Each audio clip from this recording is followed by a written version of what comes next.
Baik, selamat pagi. Saya Kompol Asep Sebudi, Kapolsek Kiara Condong. Pada hari ini saya akan mencoba memaparkan apa yang berkaitan dengan bahaya narkoba. Yang terpenting kita ini kalau sudah tahu kita menjauhi. Karena narkoba ini sudah menjadi tugas nasional dan bahkan ini sudah menjalar sampai ke level keluarga. Kemudian selain narkoba nanti juga akan coba saya paparkan juga beberapa yang sedang tren sekarang, yaitu adanya satu aliran yang dimana ini menyasar anak-anak sekolah, dan ini akan membuat suatu paradigma baru. Mereka akan mendirikan suatu paham atau isu yang bertentangan dengan NKRI. Baik, kita mulai saja. Pada pagi hari ini kita akan paparkan masalah narkoba. Pertama-tama bahwa dasar hukum daripada narkoba ini yang terbaru yaitu pada tahun 2002 tentang Kepolisian Negara Indonesia, kemudian dan juga tentang Undang-Undang Narkotika dan Psikotropika. Kemudian untuk selanjutnya kita coba untuk memaparkan juga masalah terkait dengan darurat nasional ini. Kenapa dinyatakan darurat nasional?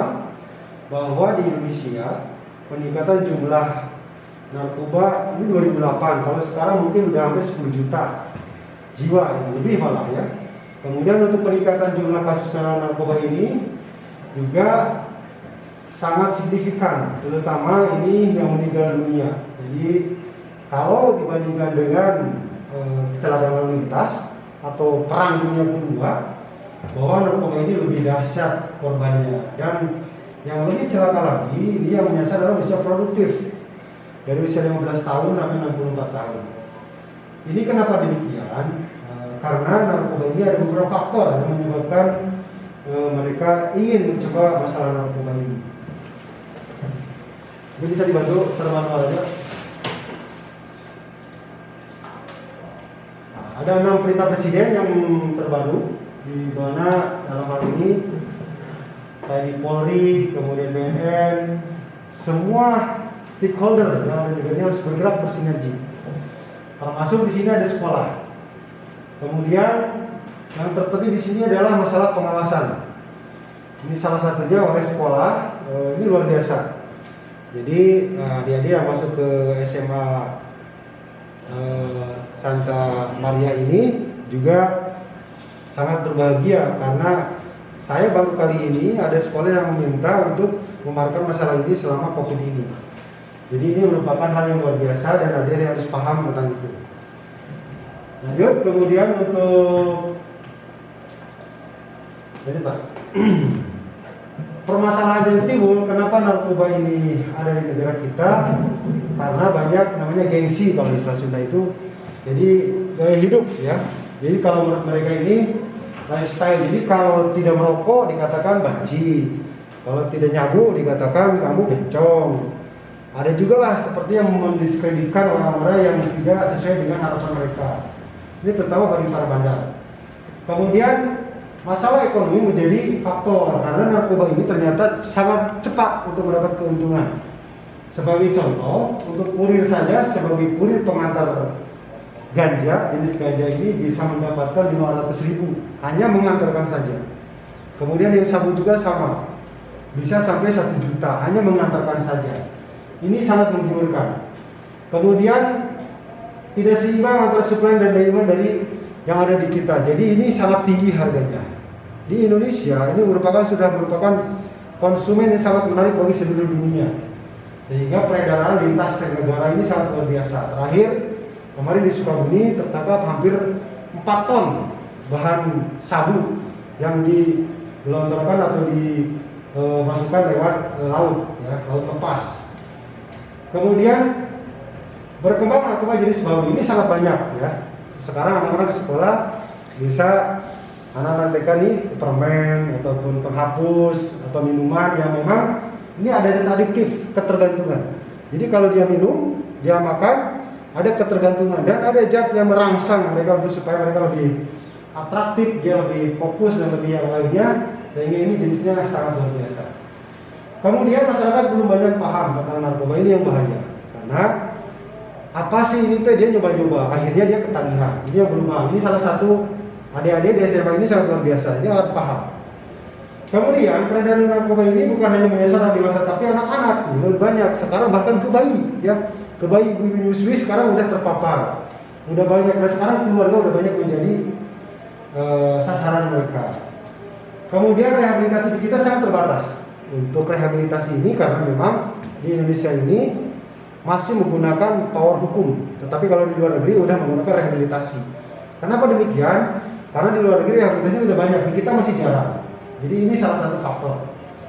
Penegakan hukum yang belum mampu memberikan efek jerah, contoh seperti ini. Saya sebagai pemakai itu hukumannya beda dengan bandar. Kalau bandar hukumnya berat, tapi kalau pemakai cukup direhabilitasi, itu yang buat tidak seimbang. Ini hukumnya harus, mungkin undang-undangnya harus diperjelas, harus dipertegas kembali.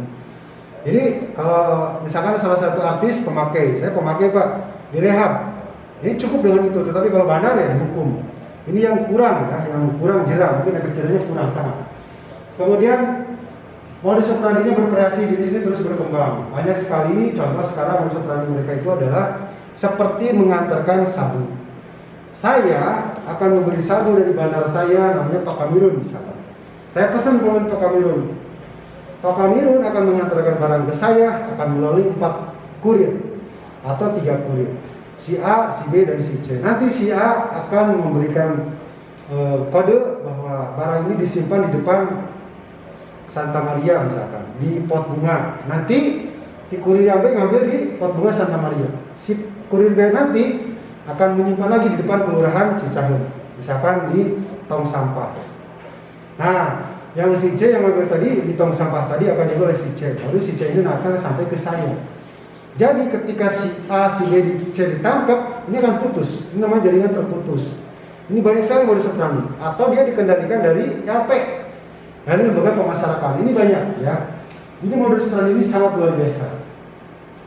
Kemudian ini saya sampaikan, lapas berubah menjadi pusat kendali narkoba karena ini penjagaannya kurang ketat. Banyak sekali kasus ini ya. Dia bisa jual beli sabu, ganja dari lapas, lembaga pemasarakan. Kemudian sistem pengawasan yang belum optimal. Alhamdulillah di sekolah ini salah satu pengawasannya sudah luar biasa saya lihat, karena saya juga sering ya melaksanakan upacara di sekolah ini kalau dalam hal belum pandemi ya COVID ini. Kemudian indikasi meningkatnya peredaran narkoba ini, pemakaian bervariatif ini banyak sekali, usaha, bahkan polisi juga banyak, dan polisi banyak yang sudah dipecat. Daerah penyebaran meluas hingga ke desa dan bahkan sekarang sampai ke keluarga, ini yang bahaya. Ibu-ibu rumah tangga banyak yang menjadi bandar. Kemudian meningkatkannya peran Indonesia dari transit. Nah ini Pak, dari adik-adik nanti dari Malaysia ke kita, dari Cina ke kita, dari Australia ke kita. Kita ini berada di tengah-tengah kepulauan yang memang lautannya di antar benua, jadi transitnya sangat luar biasa. Kemudian penyakit ini semakin banyak berbahaya. Ini HIV ini di Kircon saja, kalau saya bicara dengan penyuluh HIV yang ada di Kircon, bahwa ini sudah ribuan yang terpapar, hanya tidak terlihat. Beda dengan COVID ya, ini tidak terlihat. Bahkan anak yang disusui pun sudah terpapar dengan HIV ini, karena mungkin dari alat makan, minum dari ibunya atau dari air susu yang ada di ibunya. Ini juga bisa tertular.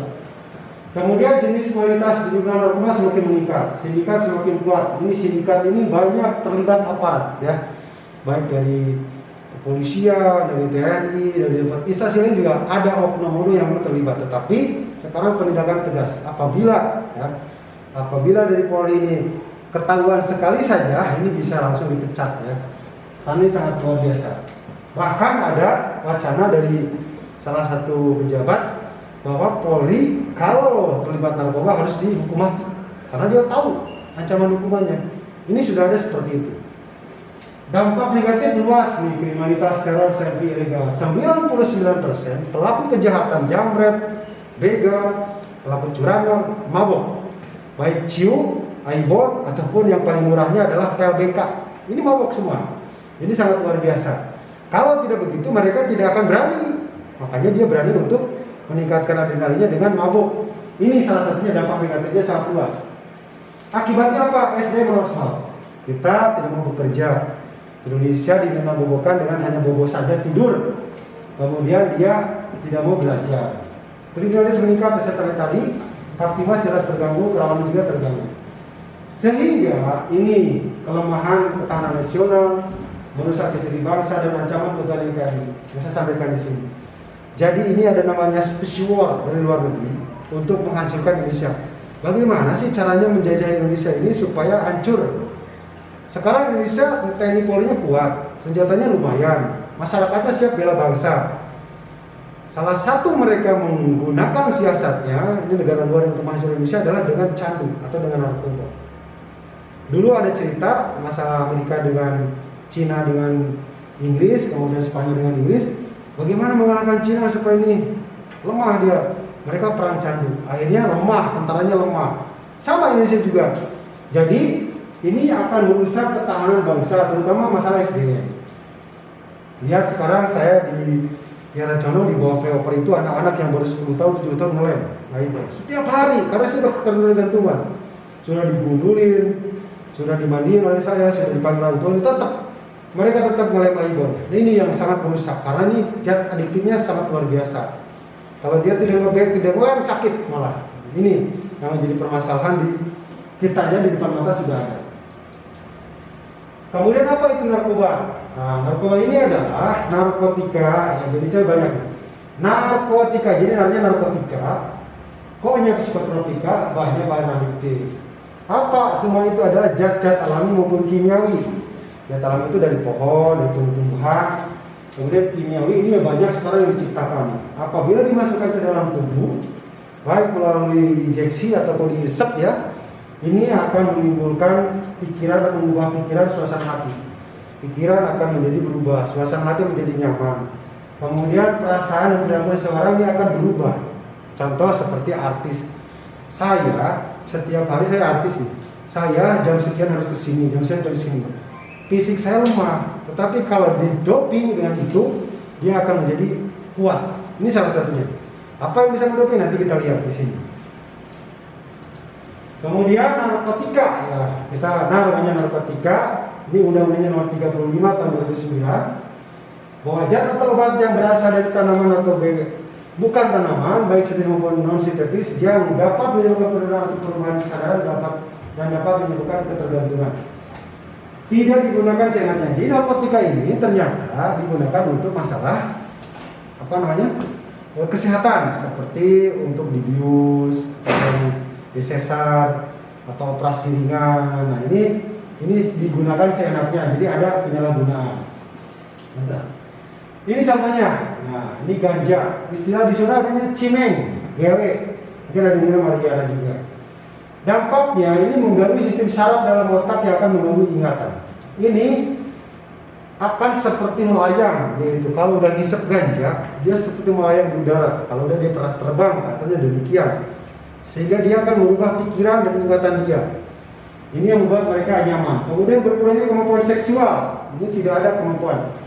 Menurunnya sistem kekebalan tubuh, pengerusakan yang cepat pada paru-paru, dan kemungkinan infeksi luka dan otak bisa jadi pelupa, kemudian dia jadi hipertensi, jadi dia semacam stroke ya. Dan kalau zaman sekarang, mungkin kalau COVID sekarang kan lagi musim ini, bisa cepat terkena dengan itu. Nah, ini tadi contoh-contohnya. Sekarang contoh narkotika yang adalah sabu-sabu atau sabu. Namanya adalah kristal. Ini landian atau istilah lain ya. Kristal, ubas, mesin, SS atau aspat. Yang terkenal di kita adalah SS. Ini contohnya, ini kristal yang belum ditumbuk ya, belum ditumbuk. Kalau sudah ditumbuk ini seperti ini. Akan seperti ini, dan ini kalau kena sinar ini akan seperti berlian. Jadi dia ada kilatan-kilatan. Cara menggunakannya ini menggunakan bom ya, dibakar bawahnya, atau kalau yang sederhana bisa menggunakan seperti dari yang tidak bisa dibakar, di atasnya disimpan seperti dari rokok itu kan ada kertas tuh. Jadi dibakar di sini, nanti dia akan mengeluarkan asap, nah itu asapnya diisap. Itu gampangnya.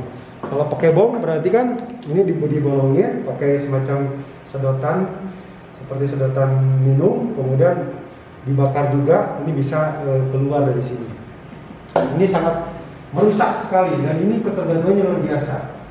Dampaknya sama dengan tadi, ke otak, ke jantung, ke paru-paru. Ini menimbulkan depresi. Depresi begini, stres dia. Dia kalau lagi tidur saja bangun dia, atau lagi duduk dia melihat seseorang, wah ada polisi, sembunyi dia. Atau ada seorang yang mendekati dia, dia takut, dia stres ya. Stres, apalagi kalau sudah sakau, ini bisa menggigil, keringatnya dingin keluar dan bisa menggigil, itu bisa menimbulkan kematian. Makanya fungsi rehabilitasi tadi adalah memberikan dosis makin lama turun, makin lama turun, makin turun sampai ke 0, sehingga mereka akan menimbulkan kesadaran. Kemudian bisa gangguan jiwa. Nah, di Kiara Condong ada salah satu warga di saya yang sekarang di RSC. Ini dia penggemar ini sekarang gila. Ini alhamdulillah, ternyata betul. Jadi ini mengganggu saraf ya. Nah, ini contoh narkotika ya, ada ekstasi juga. Jadi tadi ada sabu-sabu, ada ganja, sekarang ekstasi. Itu adalah inek atau pil cinta atau kancing. Jadi kita terkenalnya inek ya.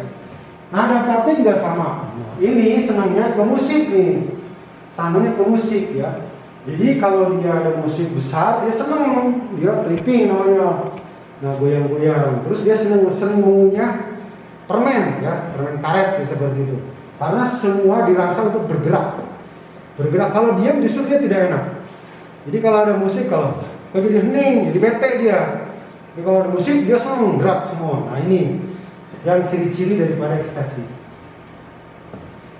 Next, terus untuk contoh yang lainnya heroin. Nah, ini heroin terputau, ini lebih berbahaya sekali karena ini dimasukkan kepada pembuluh darah.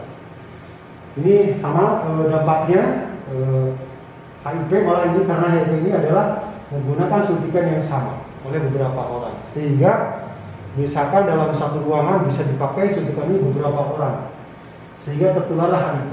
Ini bentuknya serbuk dari pohon ini kan.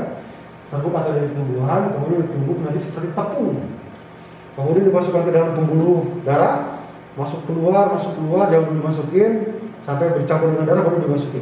Nah, ini sangat cepat, lebih daripada sabu reaksinya, dan ini sangat berbahaya. Ini makanya silakan air. Kemudian yang lainnya adalah kokain. Ini agak jarang di kita, tapi ini diisep. Ini kokain jenisnya dari luar negeri, banyak berusaha kepada hidung nih, hidungnya bisa patah karena diisep. Nah, ini juga, jadi ini langsung ke paru-paru. Ini sangat luar biasa. Lanjut. Kemudian contoh terbaru ya narkotika ini ada namanya tembakau cap gorila. Ini banyak saya menemukan. Di Kircon dijual ini hanya 20.000 satu paket ini. Dan ini sudah banyak tersebar di warung-warung dan sudah banyak melalui delivery. Sekarang sistem antar jemput. Ini sangat berbahaya. Apa itu tembakau cap gorila? Adalah tembakau biasa dicampur dengan 5 fluoro ADB jenis sintetis. Jadi baunya itu sangat menyengat karena dia pakai kimia. Kemudian pengguna dicampur dengan tembakau dilinting dan dihisap, efek halusinasi seperti ditimpa gorila. Jadi kalau dia sudah ngisap itu berat, terus jalannya kayak gorila. Kan coba ngomongnya aja nggak kayak gorila. Nah, jadi ini sangat berbahaya dan banyak dijual di pasar. Ini bau sekali. Ini bau sintetis. Lanjut. Kemudian sekarang psikotropika lain adalah adanya tentang zat-zat seperti, nah ini adalah daftar G. Obat-obatan dijual bebas. Ini tanpa resep dokter pun bisa dibeli. Bahkan ini satu strip hanya 2.000, 1.000 kadang, 1.000. Ini sama, kemudian Afrojolan, Domilat, kemudian Lexotan, ada juga pil BKB. Ini kalau diminum satu, kayak anjing itu yang anjing edan, diminum satu saja, anjingnya bisa diam. Nah, tapi oleh manusia diminumnya 20, tok, jadi manusia jadi edan.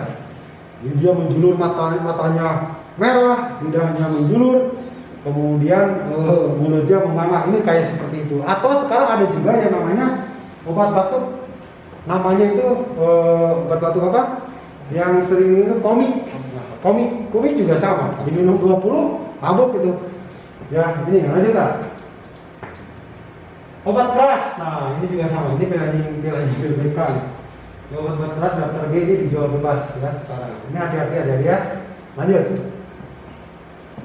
Nah ini yang saya sampaikan tadi. Aibon, hisap ini dibelinya ada 3.500 dan ini sampai basah ke baju-bajunya. Ini sangat rawan. Hati-hati kalau yang suka terpentin juga sama nih, spiritus juga sama. Ini ada zat adiktifnya. Lanjut. Bagaimana masalah narkoba ini terjadi ya? Satu, pertama coba-coba. Jadi kalau adik-adik sini nyobain sedikit, ini sekali, 2 kali dikasih, lama-lama nanti akan ketergantungan. Ini kalau sudah kepada ketergantungan ini sangat luar biasa. Ini contoh-contohnya. Ini ada miras, ada tuak. Tuak ini dari pohon nira.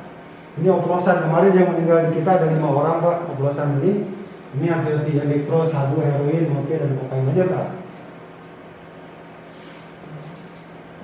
Baik, kami lanjutkan bahwa ciri-ciri pengguna narkoba yang pertama fisik ya. Ini berat badan terus menurun. Bukan berengkang tapi terus menurun, asal gemuk tapi turun terus. Matanya cekung dan merah.